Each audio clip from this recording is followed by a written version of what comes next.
ঠাকুরকে পেয়ে আবার মেতে উঠল কীর্তনিয়ার দল। আবেগানন্দের তরঙ্গ হিল্লোলে দুলে উঠল দত্ত বাড়ির আঙিনাখানা।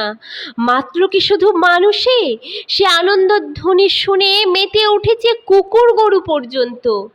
বাহির আঙিনায় কীর্তন আরম্ভ হয়েছিল, এবার চলে এলো ভিতর আঙিনায়। কুকুর গরুদের তবু যেন ঠেকিয়ে রাখা যায় না। একপাল কুকুর এসে দরজার কাছে ভিড় করে দাঁড়ালো। রসাকর্ষণে প্রাণ টেনেছে ওদেরও। কুকুরগুলো লেজ নাড়ে আর কেউ কেউ করে ডাকে, আর গরুগুলো যেন খোঁয়াড়ে ধরা পড়েছে। বাইরে রয়েছে তাদের বৎসগুলো। একবার কাছে ছুটে যেতে পারলে হয়, দাঁড়িয়ে একটু দুধ দেবে, জিভ দিয়ে গাটা একটু চেটে দেবে, হাঁপ ছেড়ে বাঁচবে। তাই এই প্রাণ পাগল করা উদ্বেগ। ওগো, একবার আগলটি খুলে দাও, হাম্বা